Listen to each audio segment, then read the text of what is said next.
係文初。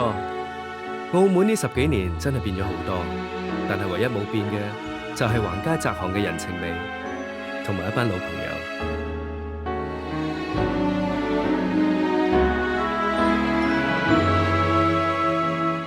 寧願沒擁抱，共你可到老，任由你來去自如，在我心底仍愛慕。